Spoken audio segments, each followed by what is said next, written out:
He may not have won a medal in Tokyo Olympics, but he has definitely won millions of hearts after his inspiring show against the legendary Ma Long. One of India's greatest ever table tennis player, Achanta Sharath Kamal, in an exclusive interview to TV9 Digital, spoke about his experience at the 2020 Games. Talk us through your match against the legendary Ma Long. Yeah, because if you look at the score lines, it's a very average score line. 11-7, 8-11, 13-11, 11-4 and 11-4. So first set was 11-7, very okay, very decent. 11-4 and 11-4 says the last two sets.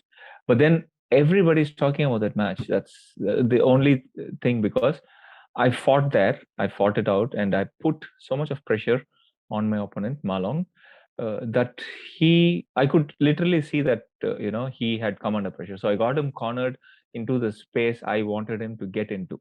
So the night before the match, I think the preparation was that I don't want to go into the match thinking, okay, anyway, I'm playing Malong, I have nothing to lose, I'll just go there and play free. No, that is not how I wanted to see myself. I wanted to see myself like, okay, I'm going to play Malong, but the score is going to start 0-0. He needs to win every point from me. I'm not going to give anything away. And he needs to get over he needs to push my limits, or he needs to push his own limits to get each point. And that is what you saw in the first three sets. But after the three sets, of course, he got, off the pressure, and then he was really going too fast. I was not able to get that back onto him. But I'm really happy that I played that way. In fact, when I lost the match, I didn't think I was so highly off the match. I felt like I did so well. I got him under pressure, and I let him go. I was just feeling bad about it. But then when I took my phone 2 hours after the match and started checking out the message, it was like, wow, is this what I did? you know so that's when I understood, that's something, the kind of belief I've given people around in India is fantastic. And I think the youngsters also uh, starting to believe that, yes, we will also beat the Chinese pretty soon. Was Ma Long nervous after you won the first game? Not a bit, very much. There were some shots which I could see that he was going very half-hearted, and I actually got him stuck. He was not moving as fast as he could, or he was doubting his own shots. So that shows that, yes, I am there. I have him in the space.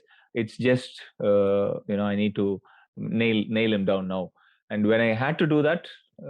I made a couple of, let's say, I tried to take risk on those shots, but it didn't work that particular match. If things would have come in, a couple of shots would have come in the right way, how I executed it, then the match is completely different.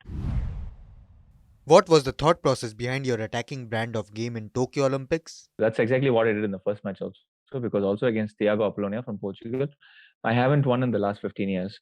So I had to, stay focused on the strategy first. And the second thing is I needed to show them that, okay, you could beat me today, but you will have to be the better player. I'm not going to give this away just because I am, I'm weaker to you.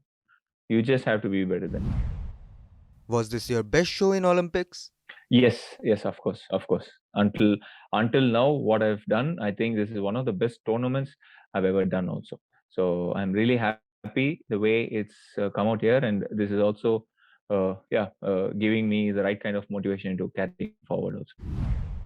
How mentally challenging was it to prepare for the games and participate in it amid the challenges due to COVID-19 pandemic? This current situation was quite hard. I think more mentally, it was very hard, because when the pandemic broke out, and when we were completely in a complete lockdown last year, you really didn't know what has to be done, how long do you have to wait here, and there's so much of negativity due to the uncertainty of the coronavirus, because you have no information about what the virus is and what it will do, how it's spreading, but it's just spreading very fast. So yeah, that affects your mind. Many times I went into the practice hall on top of my apartment, and felt like, okay, what should I practice today? What should I do today? But then slowly I figured out, I was talking to my mental coach, and we figured out that we'll have to set goals in every small thing we do. That is how we'll have to go ahead. And of course, we didn't know if the Olympics will happen or not happen, but still we just assumed that the Olympics will happen and continue to work towards it. So that way, I was able to focus on the positives than just staring at the negatives. So that helped me also, have some kind of motivation in my training and in my daily life also. As you say, yes, in sports, it's something which is very, very an integral part. Mental fitness and mental toughness is an integral part, and it's quite demanding these days. High level sport is pretty much demanding, where both physically and mentally, you get affected. Physically also, there are a lot of injuries that are happening. Same way, mentally also, there are a lot of things that affect you.